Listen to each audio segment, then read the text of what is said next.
today. I'm just gonna go ahead and let him introduce himself. Hey, what's up, guys? It's Tyshawn. On IG, I go by coldhearted_Capri. Cole, last name, Cole, favorite. Oh, dang, I just messed up. Oh, so you can say it again. Say it again. Oh. Or you know what? I'll put it down there. I'll put it on there. You sure? Yeah, we'll be good. Okay. Yeah. So today we're gonna have a few little topics. You know what I'm saying? Well, we're just gonna go ahead and see how the conversation goes. We're gonna get to know Tayshawn a little, and yeah. You were talking about a book club whenever, like, before we popped in. Yeah, my boy Curtis. He has a book club, and he invited me to it through text message. And every month we read a book. Depending on how many chapters there are, we divide it up by the amount of weeks in a month. So, divided by 4. And we basically read those chapters, and at the end of the week, everybody has notes, or we do a Zoom call and we talk about what we learned. Me particularly, I like to relate it to my life. So I'll add pictures of different things that I could relate to from my past or, current. What type of books are you guys be reading then? Like, so that means you divide up each chapter with into like different individuals and then come and talk about, or we divide the chapters up just so we know when we come together for that Zoom call or text messaging, everyone's on the same chapters. Oh, might be. I misunderstood that. Yeah. Oh, okay. But what type of books you guys talk about then? We just started our first book, and it was called Never Finished by David Goggins. Pretty interesting. Why'd you choose that book? Because I'm not even really sure, man. I think it's more of a motivational way to start off 2023. Could I ask who is this author? You guys sounds like you guys know him. I don't know who he is. Could you No. tell me? Oh, David Goggins. Yeah. What is the book about? It's basically about how he joined the Navy to become a Navy SEAL.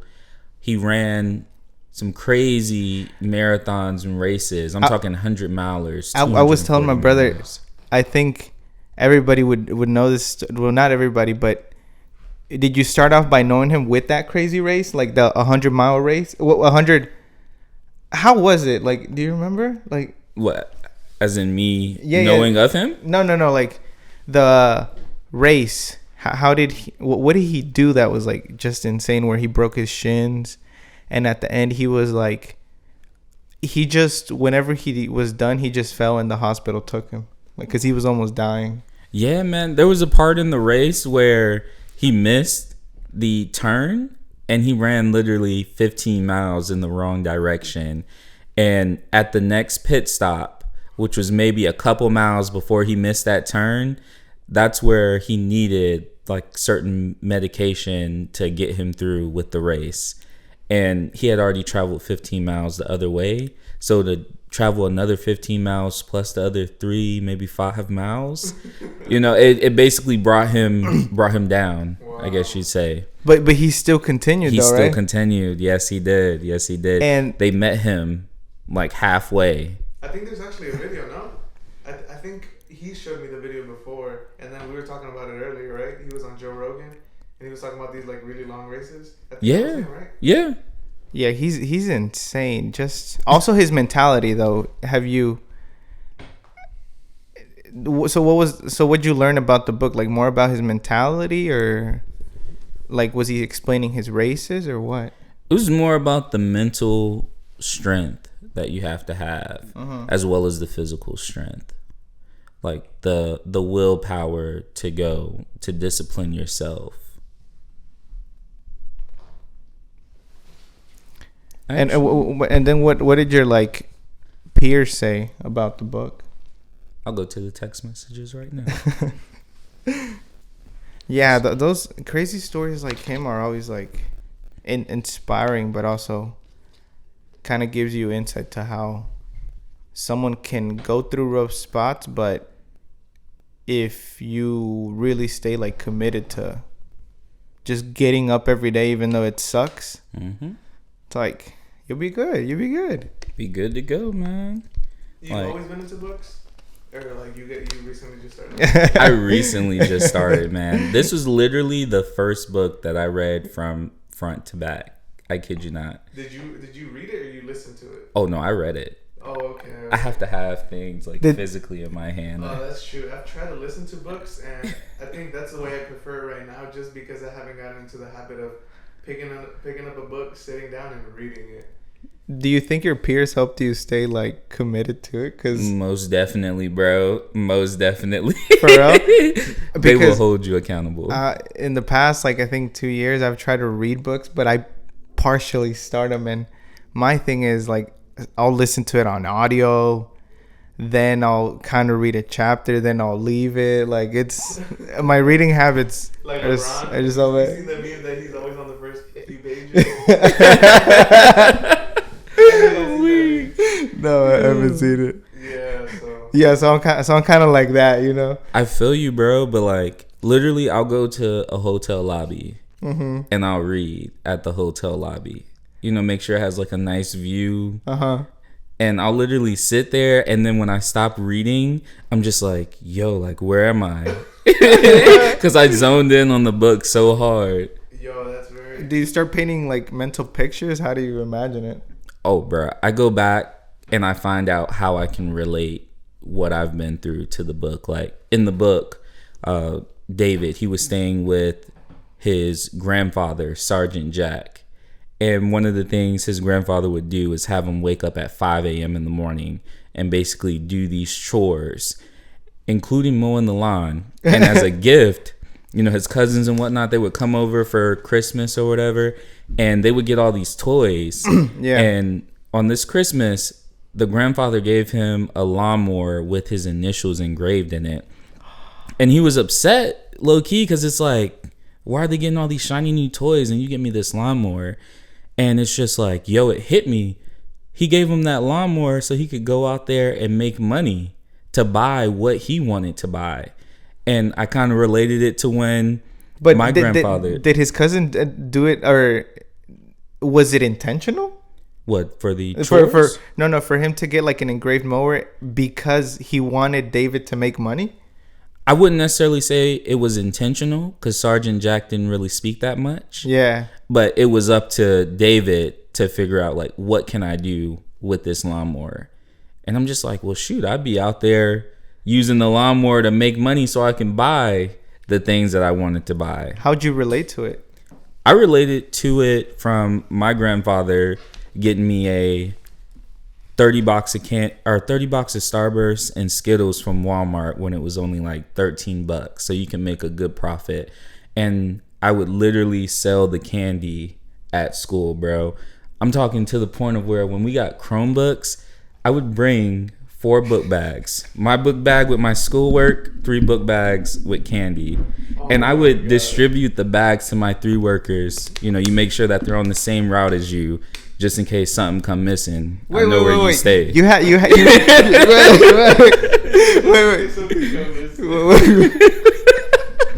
Yo, that's crazy. That's very smart. You had a whole business going on in high school. I kid you not, bro. How long you do it? I did that for 2 years. I'm talking like I would get the emails or the student emails from my 3 workers and myself, and I would send out a menu of what we would have, because before that it would slow down the process of me making money because people are digging through the bags because we don't know, or they don't know what we have. Yeah. But yeah, bro, and from that, damn, business email. Yeah, bro. You were basically like Ubering people candy. Yeah, through the halls. Or really my workers. How long ago? That was 2013, 14, and partially 15. In 2015, I used the funds to buy a heat press, a sublimation printer, and a MacBook Pro. And that's when Nike Elite socks were hitting. So I was basically pressing Nike Elite socks, making custom Nike Elite socks, bro. What year was that? That was 2015. I opened up my first LLC in South Carolina. Wow, that's crazy, because I remember those because like the sneakers during that time, they would match to the print of the shoes with the socks. Right? Exactly, bro. Exactly. So every shoe that was hype that came out.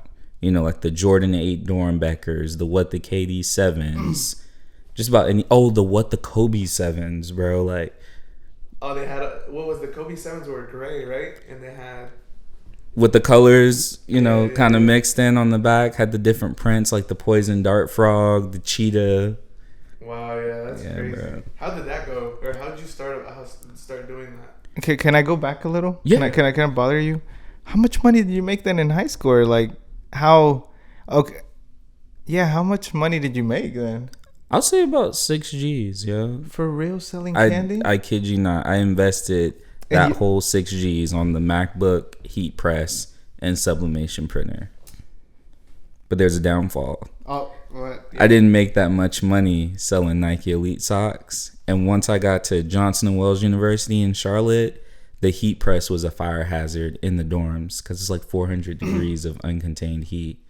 And I basically had to leave my heat press and leave the whole business behind, man. Wow. No, but that's very interesting that you invested all that money from one business to try something else. But even though it was a bust, dude, I think having that perseverance or the way that you organized yourself with the distribution of the candy at first, that's pretty crazy. Because you planned out, okay, you go here, you go here, you go here, and then let's distribute emails. So, but back then, I don't think there was computers to distribute emails. Did you do it like each one? Where you would type it in? As in emails? Yeah. No, I could copy and paste it just based off how Chromebooks were set up. I would basically share it through Google. Oh, okay. You know, I had like Google spreadsheets or Google Word, you know, Google's version of Word. So you would invite people into like a group per se, and like you would just show them the menu? No, I would literally email it out to them. Oh, okay, I got you. Yeah, it'd be a bulk of emails, but it would go to each person individually. Wow. Yo, that's amazing. And what did you use that as? Like after that bust, then what'd you start doing?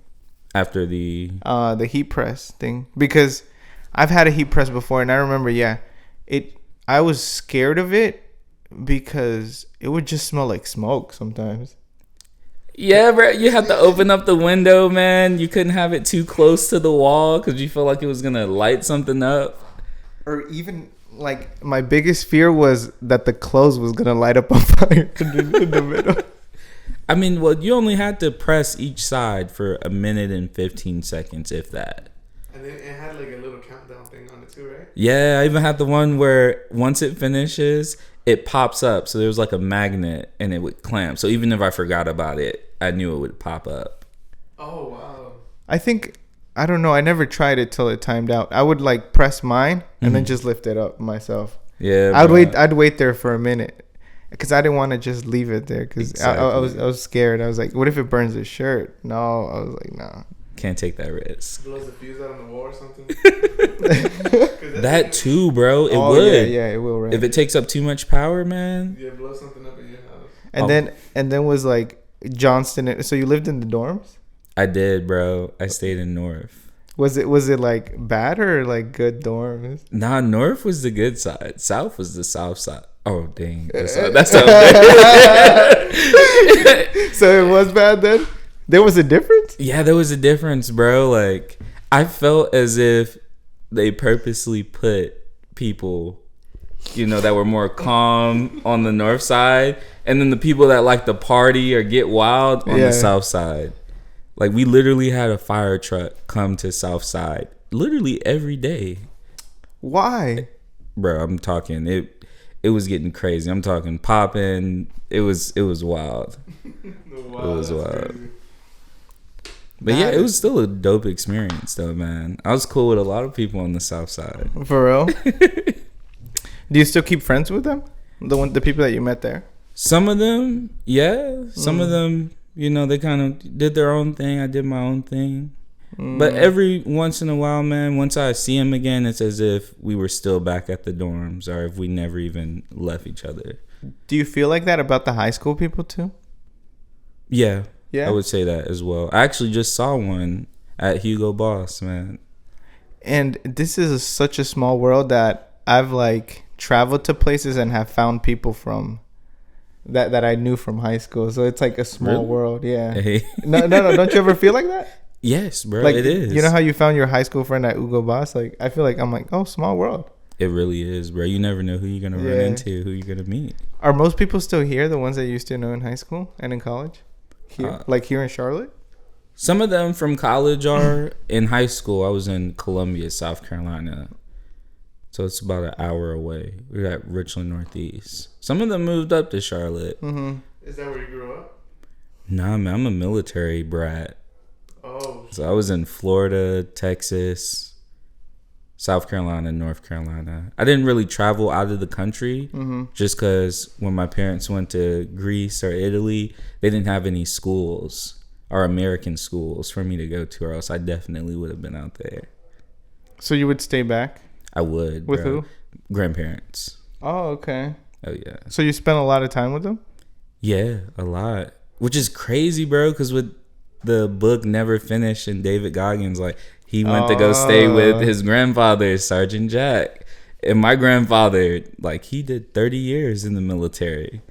But he wasn't that strict as Sergeant Jack.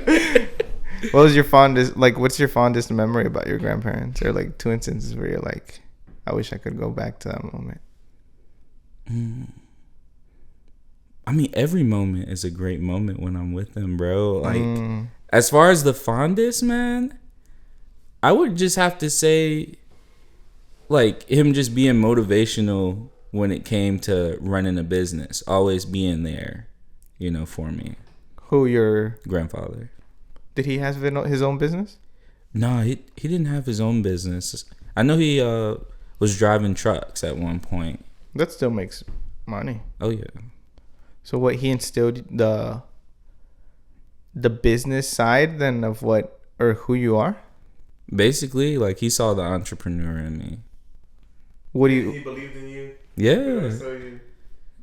You can do anything as long as you put your mind to it. You said entrepreneur, so you could also relate to a moment that where like David was like, "Hey, I could make money with this." Like, so like you can make money out of basically anything that you can think of, and he didn't see that as a bad thing. He's like, okay, he gave me a lawnmower. Bet I'm gonna make money. Exactly. That's insane. Then. Wait, who was the guy? You said David, right? Yeah, David Goggins. Oh, and then you have to look him up. He was the one that got the lawnmower. He received the lawnmower from his grandfather, Sergeant Jack. Oh, okay. No. Yeah, you gotta like he started going making money off of that. I'm not sure if he did. You know, it kind of just ended on that as far as him receiving that present, but he was definitely doing those chores after that. So you found David through a book. Have you ever listened to like Jordan Peterson? I haven't. No. Have you seen him though? You have to see him. He's all over YouTube. I probably have. I just don't know him by the name. What does he do? What is he? You tell me. No. Because I introduced him. I introduced it to my brother. Yeah. And then he got hooked. Like he was like, "Yo, this is good." I definitely got to check it out though. Now that we brought it up. He's a doctor, so it's Dr. Jordan Peterson. Respect. He's a doctor. Yeah, Dr. Jordan Peterson. So he worked hard for that. Yeah, no. Yeah, Dr. Jordan Peterson. He's how do you call it? He's is it philanthropist? He's how do I say it? He wrote this book. Well, he's honestly, the thing that he got famous for was because he was talking about how something about freedom of speech, and he says something out of like, you know, that people would get mad at, you know, at a certain topic, and then he wrote this book, and he's just inspired a lot of people. So he's also like one of those type of people that like can give you good information on how to live a good life. Word. Yeah, I think that's the best way I could describe it because I'm actually listening to his book, you know. So, really? Yeah, but it's like audiobook, and that's why I want to get into reading a book. But, you know, getting into it is pretty hard for me, like having to sit down and read a book and get lost into it like that. So I think I just need to learn how to do that. And you said how whenever you read books, you kind of like wake up and are like, oh, yo, where am I? So you've ever tried listening to one? While you're driving? Well, just be careful because, you could get lost in it. True. No, I haven't tried listening to an audiobook driving. I have listened to like motivational podcasts. Oh, okay. But I definitely would want to do that, bro. Because after, how would you say, when I start listening to the podcast, it changes your whole mindset as you're taking that 15, 20-minute drive home or even traveling. Like, you really start thinking about the things that you can do in this world compared to just listening to, let's say, the same song on repeat and having the same, energy or mindset that you have when you hear certain lyrics or certain bars from a song, What are your favorite ones? What are like the ones you look up to? As far as podcasts, yeah. Podcasts, I would have to say Earn Your Leisure. Earn Your Leisure? Yeah. Don't ask me who exactly they are, but I know. Earn Your Leisure. Okay. Yeah, Earn Your Leisure. Okay. But they talk about some very good business things. Okay. Is it more business oriented or? Definitely. Yeah? Okay. Definitely. Is it made for like entrepreneurs then, like for sure to inspire you with business ideas, or not necessarily inspire you with business ideas, but put you on game? I'll give you like information that you may not know. Yeah, you know how they say what they don't want you to know, they'll put it in a book. Well, what they don't want you to know, Earn Your Leisure will tell you. Oh, okay. Oh, that's good. I've listened to Joe Rogan, and he's more like entertaining, I guess. He just comes up with the craziest topics. And you've never watched Joe Rogan? I'm not I'm real bad with names, right? For real? Yeah. Yeah. Joe Rogan is one of those podcasts that I listen to. If you want to get into Jordan Peterson, one of the ones that I recommend is his interview with Joe Rogan. So if you want to check Jordan Peterson out, I think that's a good place to start. Most definitely. Listen to it in the car. You'll be like, Hey, I'm gonna do that on my ride home, bro. I kid you not. Yeah. And let us know what you think, because that book club was pretty cool. Because I would like to start that, but I don't know if people would really sit down and. Can I join? Yeah, I'll definitely, bro. Most def, man. Yeah, can you invite me? Yeah, hey. Bro, we do it all through like text, bro. It would literally be like us three getting maybe like, it could literally just be us three, and we're in a text shot, and someone picks the book that we're gonna read for the month. Divide the chapters up, and we all come back and reflect, bro. I'd like that because it's more accountability. I was reading this book called The 12 Laws of Power by Robert Greene. Have you ever heard about it? Are you serious, bro? Yeah. No, I fuck with Robert Greene. Yes, sir. Give him that look like. Oh, yeah, no. The 12 laws? I haven't. I've been reading. Right now, I have a serendipity. I don't even know how to say it.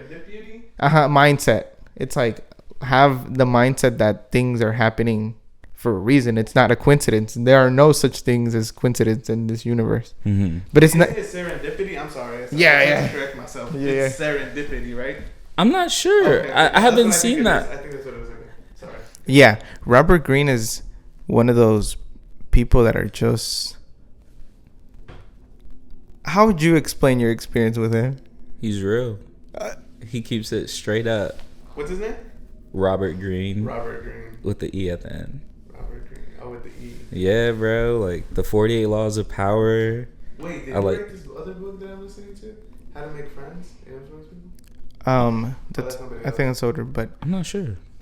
Oh, what book have you read of Robert? I've read The Art of Seduction, The 48 Laws of Power, and I was somewhat getting into the 33 Strategies of War.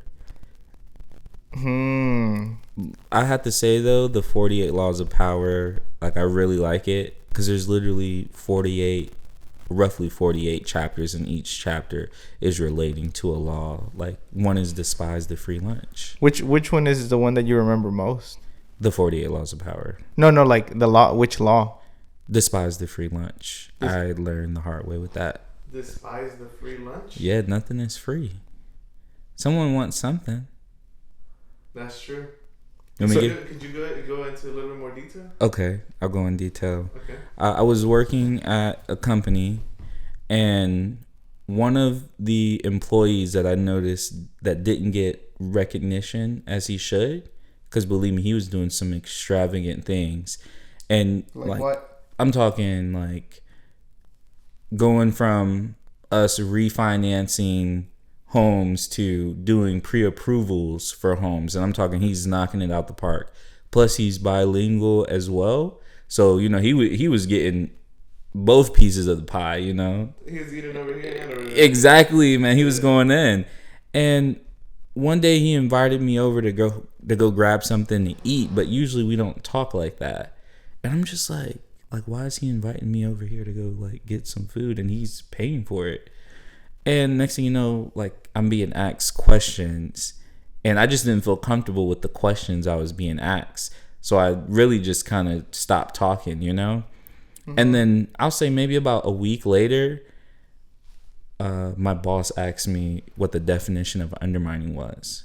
And I literally had to search it up. But, you know, it's when you dig a hole under somebody to make them collapse. Oh, wow. You know what I mean? Yeah. Like someone goes behind your back and does something. And I'm just like, yo, why are you asking me this? Yeah, like, yeah. I was about to ask you. Like, yeah, bro. Like, I've literally had a seizure, still coming to work. You know, crash my car, still coming to work. Like, putting in all this effort for this company. What's your boss? Then what was? Why was your boss asking you what undermining meant? That's what I'm saying. So after that, I go outside, take a smoke break, and guess who's downstairs? The guy that invited you to lunch? Exactly, bro. He's on the phone. And me, I'm just like, yo, I hope he doesn't come out here, because off the rip, I'm just like, I feel like you have something to do with this. So what, you were getting fired or what? Bro, I'm gonna, I kid you. Okay. Yeah. It's about to get spicy, it's his friend, bro. It's his boss. I'm like, what right, happened? Right. Undermining. So next thing you know, he comes outside, and I'm just like, yo, why did you come outside, man? So he's talking with me. I'm like, nah, man, everything's okay. Everything's good. I don't feel like talking. Guess who's looking from the second floor outside? My boss. And next thing you know, I'm just like, I go in upstairs. Did you feel ambushed? Yeah, bro. I go upstairs, and he's coming downstairs with a notepad and like pen. He's like, meet me downstairs in the conference room. I get down there. Yeah, he's like, you got a wire on you? I'm like, a wire? What the heck are you talking about, a wire, bro? Like I was literally just about to voluntarily like just take off my shirt, bro, just so he could see. Like, yeah. I don't, bro. I thought that was just in like spy movies type shit. Like, you know what I'm saying? What happened to me right now? Exactly, bro. So once I show him like I don't have a wire or whatever, man, he starts cursing at me. Like, just going ham on me. Wait, and your boss and the other guy is there too? Nah, the other guy isn't there. The other guy's downstairs at his desk. So it's just you and your boss? I kid you not, everybody in the office could hear him going off on me, bro. Okay. So he kind of want to humiliate you. I don't get the reason okay, why. but continue then. But you know? Why? Like, why go off on me and not tell me why you went off on me? Or at least let me know, because I'm clueless right now. So I'm just taking bullets to the chest with no bulletproof vests. Yeah. Dang, that rhyme. But yeah. Hey, you be making quotes while you're talking on this. Yeah. But that's why you be inspiring people. Sometimes I find myself like, I'm like, did I just really say that? And they're all right. Yeah, man. And that's like, just from what he was talking about and how to defend yourself in the book. Like, I see why he says despise the free lunch, because now I got somebody thinking I'm trying to undermine them. But what happened then? Bro, all I could say is that I put in my, I'm trying to think of the term, resignation. Yeah, I was about to say recognition or something like that. But resignation, yeah. I probably still felt like I said that wrong. But either way, I put that in, and you know, I felt good, bro, because like I told you, man, I crashed my car, had a seizure in the car, still came to work. Hell, we flew back on the plane, bro, had a seizure on the plane. They had to give me a mask with a tank. And like, I still came into work, like when we landed. You know what I mean? Like, I was putting in that effort, bro. You had a seizure. Doesn't that leave you paralyzed? No. It was a absent seizure. So I have what they call epilepsy. Oh, is it recurring? Nah, it's only if you don't like take your medication, or basically don't take the medication. But so you have to take them all the time. Yeah, bro. You can wing off of it though. But wait. So the guy that invited you to lunch started his own firm? Yeah, he did. Maybe like a year or two later, bro. But I don't get it. So you were being questioned then by your coworker? Not necessarily. Well, yeah, I guess you could say that. But I felt like it was more on the side of trying to get information out of me, because I worked under the team, or I worked on the team that was under the owner. Like, I was literally, like, let's say Gio is the owner. Yeah. Me and you are employees, but all the money that we make, it's on the owner's team. And then you have another team, maybe like 4 other teams that are making their own money, and they have like, their manager or their boss, but it's still under one entity, I guess you say. But you were working for the main boss. Exactly, bro. But the questions that I was being asked, they were like very, how would you say?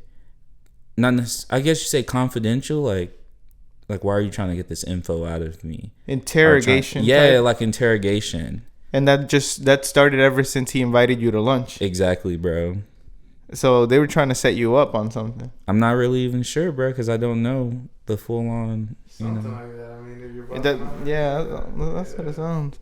But man, you're that dedicated, and you have such an entrepreneur mindset. You haven't thought about any other business you could start?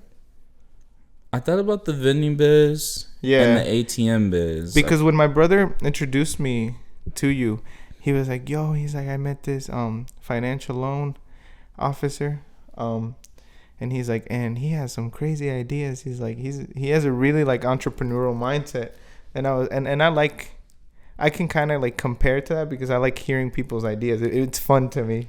Oh yeah, it's exciting. Sure. And yeah, so what, you thought about making a vending machine business? Yeah, man, I actually got the idea from one of my college, I guess say colleagues. He goes by Chef Camp on IG. His name's Julius. Shout out Julius. Oh yeah, shout out to Julius, bro. What does he do? Cook food? Or? Yeah, I mean he is a chef as well, but he has like the strong entrepreneurial mindset. He's the one that put me on with the 48 Laws of Power by Robert Greene. And when he did, bro, I didn't take on the information that he gave me, bro. Wait, what do you mean? Say it again. As in, how would you say, maybe 2 years later, then that's when I really took the initiative to read the book. You were like, oh, damn. Yeah, but like he was already putting me on game, and I didn't even know it.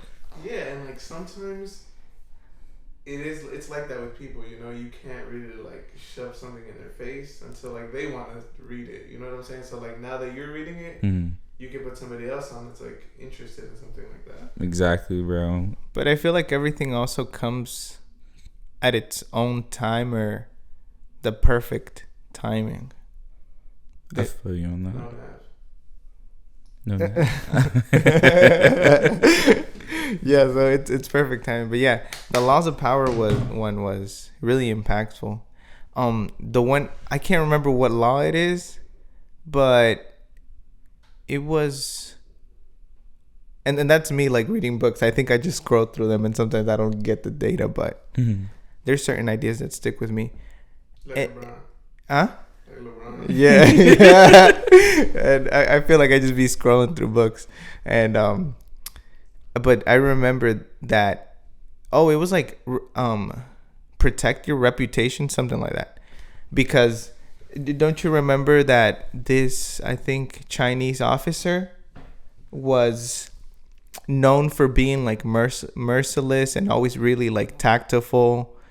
He always created new strategies where he would outbeat his opponent in many creative ways. So like they were scared of him like that. Yeah. He was recognized for being so strategic and innovative with his the way that he was going to be his opponent.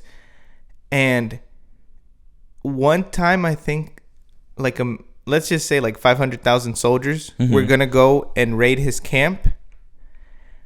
And just the day before, the officer had let go of all his troops. He was there alone, like camping alone. What? Yeah. So he was just like there camping alone. And I don't know how he recognized that they were going to ambush him or like go to his camp, and he didn't have troops, so he had no way of protecting himself. I don't know what he did. He woke up early, I think, on when the sun was rising, and he just stood up at his horse and like sat there and like looked at them straight in the face with like a whole army, just him and the army. The day before, he had made up his mind, like, no, he's like, I'm not gonna sit here and I'm just gonna face my fate. Yeah. But since he was recognized for being so strategic and innovative with his ideas, whenever they saw him on that hill with, like, I guess, just imagine a scene where it's like a sun shining and it's like one soldier in the middle, like that just makes it more impactful when you see it. Yeah. And he just like looked straight into the troops like he was ready to go. And all those troops backed off. Bro. That's epic right there. Yeah. And that's power. The laws of power, yeah. That's why that book is pretty crazy to me. Oh yeah, that's a good chapter right there. What piqued my interest was that book you said, The Tactics of War. There was a book called The Tactics of War or something like that? The 33 Strategies of War. Yeah. Wow, that sounds interesting. Is that by Peter Green? Oh, yeah, it's by Robert Greene. Robert Greene, I'm sorry. No, you good, bro. I said Peter Green. For some reason, I thought Peter Griffin as soon as you said it. Yeah. No, the books are good. Oh, yeah, man. I haven't really got that in depth with the 33 Strategies of War like that. And honestly, I just feel as though it's because...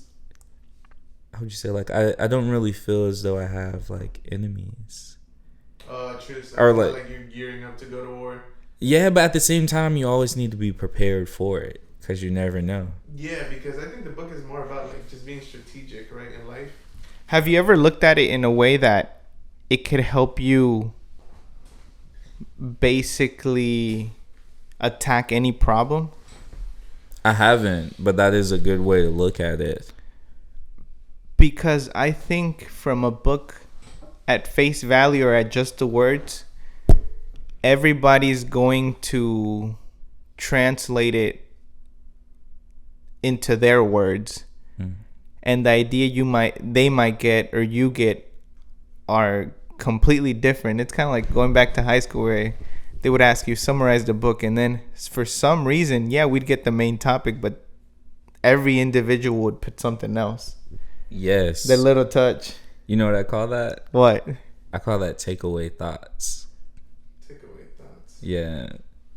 Like what you yourself got out of what you read. Exactly. Everyone has a different thought process and they take away things different. So takeaway thoughts. You know what's crazy is that I had a friend who was really good at school. Like what was his name? No, he was really bad in language arts, I'm sorry. But he would always say, like, he's like, I hate language arts. I'd be like, why? I was like, it's really easy, you know? And he's like, because they ask you to read something, and then they ask how you feel, you know, or how did it make you feel? And he's like, that might make me feel different than it might make you feel, you know? But there was only, like, one right answer. You know what I'm saying? And that like, is crazy. Yeah, you're right. And, like, I remember, I don't know why I remembered it later on in, like, life, I guess. But I was like, he was always right. Like, why did we read something and he had to feel it the exact same way I had to feel? And there was one right answer. You know? Sorry. Yeah. And, like, I can relate to that. The takeaway thought. That was, like, his own, like, he took it his own way and it made him feel his certain way. Word. I mean, what if... sorry. No, go ahead. But what if the right answer was just how in depth you expressed your takeaway of what you were reading? So what you're saying is that you would have to be so into depth that you understood that feeling and that was the right feeling to feel? Or what do you mean? I would describe it as that, but the right answer is just to find a way how you can relate to the topic. You know, I mean, but it depends on how the teacher was grading you. Yeah, that's true. You know, they probably just wanted to see how in depth you could, you know, put the two and two together. Yeah, the school system, I think, in a way, is there to help, but they also try to orient you in a lot of ways, to where, like, I came to find out on how to build my credit till I was over the age of 20, something like that. Like, dang. But I think that's also because of my lack of initiative or my lack of my own resources, because my dad didn't know how to build credit, or nobody ever said like, hey, you should start thinking about this, or at least provoke a thought in me. But because my parents don't know any better, and maybe that would have helped. I really don't put pressure on that, because I'm like, okay, I know it now, so therefore it makes no difference. I feel you on that, but don't even feel that bad, bro. Like I'm literally 26, bro. Yeah. And I haven't had a credit card. I literally just got my first credit card last week, bro. Bro, and you were a loan officer? No, a loan officer assistant. Loan officer assistant? Yeah. Loan officer assistant. Like, I'm analyzing people's credit, yet I'd never even thought, like, yo, I need to build up my credit. The thought that I had to everything build at its credit, own time, though. True. But it came when I heard about everyone writing off Range Rovers, the highest model of the Tesla SUV, as long as it was over 6,000 pounds. Like, then that's when I'm just like, yo, like, there's something I find interesting. And now I know, like, yo, I need to build my credit. I need to start doing research on how to build my credit. How do you write that off, though? I'm not even. I don't want to go too in depth because I don't want to put people on the wrong thing. Yeah, but it's there's possible. a way. I mean, hey, people want to look it up, but it's possible. Yeah. Sorry to pause. Hey, did you get my bottle of water? Oh, I don't know. I do that all the time here. Sorry. Or is this your water? No. I This is think that me. one is mine. Oh, the one that has more? No, the other That one facial expression was like, I'm not drinking that. I'm sorry. Alright, sorry. Continue, guys. Oh man. Yeah. So you were, well. That's interesting. But now you know that, like, that's a key thing to have, like, building your credit now. It's essential, bro. Yeah. You have to have it. You want those low interest. Heck, do you want no interest rate when you get that car? Yeah. Or do you want an 27% interest rate? It's crazy. That's when you first do it. I had an 18% interest on the truck, dude. You serious? Yes. I mean, that's what those car salesmen are there for, to sell you an idea that it's a smart idea to buy a bigger truck. So I replaced, or I got called, because they call you. They're like, hey, you interested in refinancing? We got these low rates, and then try to sell you, but they try to get you in there. So I replaced this Chevy 1500, and it was gas, so it couldn't pull that much, for a diesel. Oh. A used diesel, though. And at the end, okay, I got the truck. Yeah, it's a nice truck, but then I saw the interest rate, dude. I never asked, honestly. Really? I never asked. No, because I'm also really, really hard-headed. I'm like, I want it, and I want it, and I want it, and I want it. I know the feeling, bro. So I got it, and I didn't ask. And then I saw the interest rate, 18%. Shoot.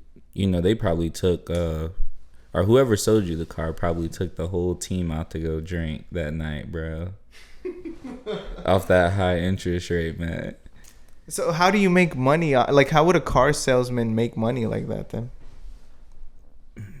The only way that I can compare it, well, I can't even compare it with interest rates. It's more so with percentages, like with the loans. The company will get, let's say, 2.25% of a $500,000 loan, right?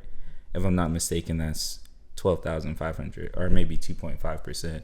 And then the loan officer, they get 1% of that 2.5 or 2.25%. So they just made, what is that? Wait, hold on, my math ought to be wrong. Wait, you can repeat it again. I can do it real quick.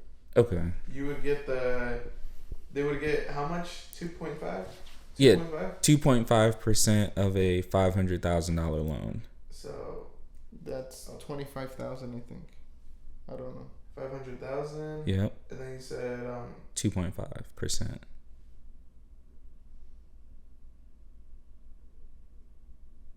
Oh.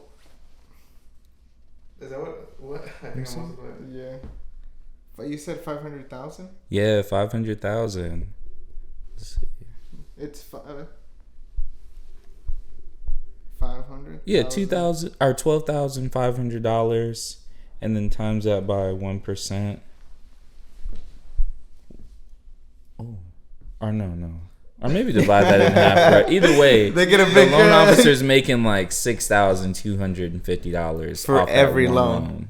If it's 100 or if it's 500,000. So whatever amount, they're just making some good money off of it. But as far as cars though, I mean, over the course of time of you making the payment, kind of like an amortization schedule, more of your money as far as the payment is going to go towards the interest first than the principal. What is a amortization? What did you say? The amortization schedule, it's basically a spreadsheet that, depending on the loan term, the down payment, the total cost of the said item, and the interest rate, it'll measure it out over the course of, or I guess say in months, and it'll basically pick out how much money you'll pay towards interest versus principal. So the interest typically starts off high. So if you're making a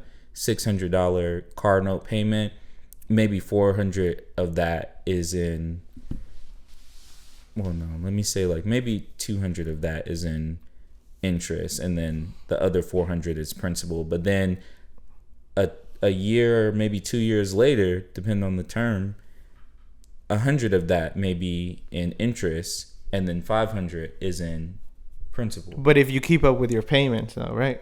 Yeah, you have to pay it on time. I mean, true, but over the course of that time, you're gonna pay. No, because I tell you, because I missed payment on mine, and I felt like every single time it went up higher and higher. Like I paid interest for a really long time. I never really knew about that schedule. Yeah. So therefore I couldn't bring it down. So how much would you say then if my total debt then was at 42,000, and he did that at 18%? Like what would his cut be? Let's see. I mean, just off the percentage? Yeah. Or just 18% of that is $7,560. But then depending on the time frame that you're paying off the loan, the longer the time frame, the more you're going to pay in accumulative interest. So it could go up higher, but 7,560 is the base, and that's if you make that full $42,000 payment, because we just did the interest off 42,000. So at the end, I ended up paying like 50 grand at least. That's the least I played. The lease? At least. Mm-hmm. Right? Because I would add that 42,000 to that 7,000. Yeah. Yeah, about 49,000. I paid for that. How much did you pay over the course of your term? What do you mean? Like when you finish making the payments, like how much money did you overall pay for the vehicle? I'm not sure, dude. I didn't even check it. I would honestly just pull up my screen and try to make the basic payment, which was almost, I would say, $852. And they would take at least half of that for interest. Or I don't know how it was calculated, but I knew they took out a big chunk of it. Where, like, check this out. So I just did, let's say, a $500,000 loan times 3%. That's $15,000, right? Okay. Like, and then your cut? Oh, no. But like when I would look at it on the amortization schedule, it would say over the course of a 30-year term, they're actually paying $142,000 plus the $500,000. So they're paying $642,000 for the house. For the house. Oh. That's how you figure it out. I mean, I don't know the exact calculation. Yeah, but it gives you kind of like a rough estimate. Then those, and imagine you get it at a worse rate. That's a good rate. Yeah, that's a good rate. That's a good rate. Yeah. No, or they try to sell. What's the highest it can go then? Or like, what's the highest that you've seen? The highest that I've seen? maybe about 7-8%, which is now that just seems common. But back before the pandemic, like 2018-19, like that was high. That showed me that you were like a non-QM borrower, like a non-qualified borrower. As in, like, your credit score didn't meet, let's say like a $720, or not $720, but 720 credit score. So with this inflation, people, those officers, or I guess the bigger companies, are making double that then. And that's for, no. So we would do 15,000 times 2 because that's really bad. You're going to pay 30,000. They're making. You're going to pay way more than that. That's just like. So you're going to pay 120,000 over time. And so imagine that, double it, you're going to pay 240. And then now in this economy, you're paying more than half of the house then. Roughly, depending on just interest. So it'd be if a $500,000 house and you just take at least half of that, that's $250,000. You're paying $750 for a house. That was originally what, 500,000? Is that the base? Yeah, bro. I mean, but that's what you're like. That's the cost for the bank to give you that big loan to purchase that home. But they make so much. The amount of deals that are being done daily, even now, bro. I kid you not. This one job I analyzed I'll say about maybe 142 loans. They're like 700-page documents, and the company purchased $312 million worth of loans, and these loans were ranging from $500,000 to $1.8 million, but they had like maybe 3-4% interest rates. Some of them were a little high, but when I looked at the credit report, they had a whole bunch of collections, and it made sense. How do they mitigate the risk then whenever they buy loans? Wouldn't they buy loans because people are not paying it? Or why would they buy loans? See, that's a good question. I do want to get into the risk mitigation, or just see what factors in outside of the person's credit score, their financial statements, what they make based off of 2 years, and just see and outside of looking at how they've made their payments, as far as looking at their credit score. But as far as the risk mitigation outside of that, I'm not really sure. But at the same time, I feel like they have some sort of security to back them up, even when the home, or how would you say, even when someone gets evicted, or they have to file for bankruptcy or foreclosure. Yeah, either way, a home is a home, and the bank is gonna lose no money in no way, shape, or form. They're always gonna get their money. True. That's what I'm thinking. That is crazy though. I'm not a financial advisor though. No, but we're gonna discover it together. True. Yeah, like that question, I was like, I gotta think about it now. We can make a whole episode on that. No cap, bro. Yeah, teaching people. Yeah, for real. So, hey, can I ask, how'd you find out about Good Times? Good Times? Yeah. Matt, I found out about Good Times when Sneaker Mo, the owner, him and his partner, they were working in the same plaza, but it was like a very small shop. I'm talking like probably about the size of the podcast studio. Really? Yeah, man. So was it like a flea market, or what was it? Where? I know it's close to the Bojangles Coliseum, and I possibly saw them selling vintage clothes on the corner of, I could say, over there by Plaza Midwood, where Social Status, owned by James, is it Whitner or Whitaker? I honestly don't know. Either way, it's James Whitner or Whitaker, but he's the man though, for sure. But they were selling clothes on that corner. Really? Yeah. Well, yeah, I think I know what place you're talking about. Good Times, the store that they moved from. No, I think there was the Bojangles right in front of it. Actually, there was a Bojangles right in front of it. Yeah. Yeah, and I actually met Chu when they were gonna reopen it here. Yeah, man. man. Waiting for the bracelet, which he got on right now. Yeah, bro. And Hey, shout out Good Times for the bracelet. Yeah, shout out Good Times. I Man. got one too. One of my cousins actually got one too. We were out there. What time were you there? Me? There, like, What? 2 a.m, I think. 3 maybe. Yeah, I was probably out there like around 7 or 8 p.m. the night before. You were like the first person there, right? I was like, Either dude, that or the second. Yeah, that's crazy. I texted him, but I was like, dude, you're crazy. Why are you out there right now? Wasn't it You cold? gotta support, man. Yeah, it was, bro. And he blessed with the free tea too. Oh yes, man. That tea was hard. So hey, what's your favorite sneaker? Ooh, sneaker, bro. Sneaker, yeah. I'm gonna have to say the Ben 23 Air Jordan 13s.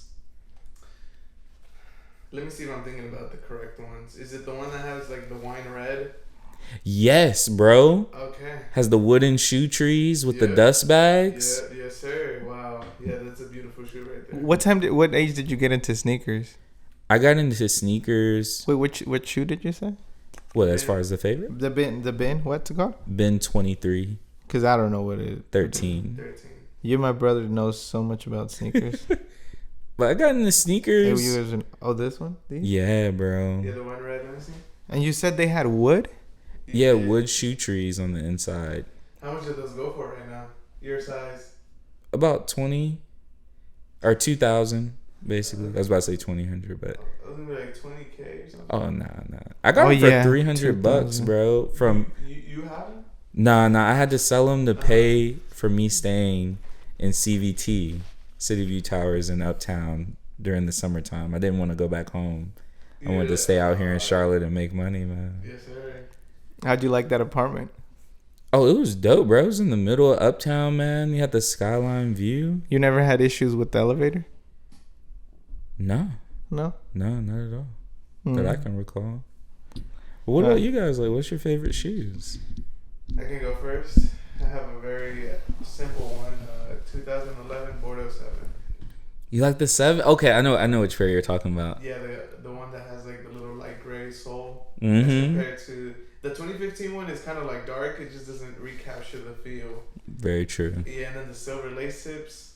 Yeah, 2011 Bordeaux 7. Epic. Yes, sir. What about you, Warren?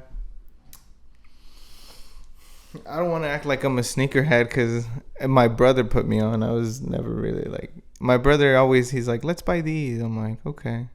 And then I just ended up wearing it. But, so I learned a lot of about shoes with him because he used to watch these YouTube videos too on it. What was the guy's name? Bro, this was 2012. Dubstep Slap 415. Yo, I think he's in one of the Facebook groups I'm in. But yeah, I have an idea on who you're talking about. Facebook groups? He's in one of the Facebook groups? Either like, I think it's like is it ATAF? I don't think he's in Carolina Sneakerhead Society. But shout out to them. Yeah, honestly, I think that was like the first person I ever saw like talk about shoes, and he was really into dunks. Where? Yeah, this was like 2012 or something like so that. before the hype of the dunks, man. Yeah, the hype of the dunks came out of nowhere. Honestly, like I would see them, and honestly, I think my favorite pair of dunks is When Pigs Fly. And he used to collect them all, right? He used to collect them all before anybody ever did. Yeah, he would always, and he would get that matching Nike Elite socks. That's when during that time that was like popping. You could result to him. Yeah. He's like, I just got the new Galaxies, and then he's like, with the Nike Elite Galaxy print. You know what I'm saying? Bro, those socks were, bro. That's when Nike was actually pressing socks at like their little Nike stores and whatnot. Right, they started doing it too, right? Bro, they were pressing. They were pressing them. I bought that same heat press. I think it's called the DK20 heat press. It was like $1,400, bro. But it was some good quality, and I knew if Nike was using it, I needed to use it too. Wow, you started noticing that early, like oh, I'm gonna get that too. Bro, it was only one video that had it. And like I literally searched for like 2 days on YouTube to find that one video. And it was like maybe only 13 seconds. You really? Yes, bro. Yeah, the way that you used to have a little less information back then. Very true. So it's a lot harder to do things. Yo, now you can like take a picture of something and like scan it with the iPhone thing and just take the words right out of it. That's crazy. Yes, bro. Where was that when we were in school? Nowhere to be found. That would have really helped us get ahead of ourselves. Very true, bro. No, but I think too. Hey, I think one last question just to round it off. What type of streetwear are you in? And I mean, what type of fashion are you into? Like streetwear, vintage. Like, what are you mostly into? Man, Designer. nah, I'm not really big on designer unless it's the Prada American cups, or like Coogee sweaters. Okay. But that's only because I didn't have the money to buy them when I was young. So now, I got a little bit of money, so I get it. I can feel that. Yeah, with sneakers too. I have that where like I used to like this shoe and I could not afford it. Or my mom was not gonna buy it for me. And then now that you can, you're like, you know what? I'm gonna go buy that shoe. Nobody even cares about it right now. That's the best part because they're low price now. It's something that. Which Prada ones are you talking about? The America cups. The one that Bless Migos you. wears, right? Yeah, he had on a pair. That's like the newer model though. Like, I still get the older model. I go on like Depot. How much does that run you? Bro, I kid you not. A wife on eBay, she was selling her husband's shoes. I made sure they were 100% authentic, and they were used. But I got 2 pairs for maybe $150 all together plus shipping. Damn. And they were like brown suede, tan suede. Ooh. It was nice. Which one of these? And how much were they then? Like new Retail? 800, 900. Oh, it's this one right here. The older model. And they used to make them in suede? Yeah, bro. Oh. Yeah. Now they just make them all leather, no? Yeah, some leather, patent leather. But it's like cheaper. A lot. I don't know. I feel like. Not as passionate as these. Yeah. Yo, these green ones are crazy. Now they just have so many brands. No. Oh yeah. That's the newer model. Ooh, those actually look. I might have to cop a pair. Yeah, bro. Shout out to Sean for putting us on game. Facts, bro. Like, I didn't even get a chance to really answer the question, bro. Yeah. But I don't necessarily really have a style, bro. Like, cause even now with the prices, man, me myself, like, I could barely afford to drop this much on a vintage tee or, a certain streetwear merch and have a nice closet full of stuff like some people. Yeah, that's true. I just gotta show off my eggs these days, and people think I'm rich. So with the price of yeah, bro. I was like, you ain't gotta worry about the $6.99 eggs. They're not laying eggs fast enough, so we do end up buying them. Hey, there's a tip: get a farm for your crib, man. In the back of your crib. Shout out to Sean for pulling up today. And hope to see you on the next one. Anything you'd like to say to end it off? Yo, shout out to Fitted CLT, home of the purple brim. I'm gonna have to cop. Yeah, bro. Fitted CLT? Fitted CLT. Aren't they gonna open a store somewhere? Yeah, Camp. Hey, yo, make sure y'all go out there to their store in Camp North End, yo. They're making big moves. If you want to cop the limited edition Fitteds, I just put you on game, bro. Yo, only spot in Charlotte. I'm gonna have to pull up and cop me one. Oh, all yeah. Right. I'll check you out later. Who you checking out, though? The podcast people. Hey, peace out, guys. Thank you if you stayed this long. Okay, Smokey.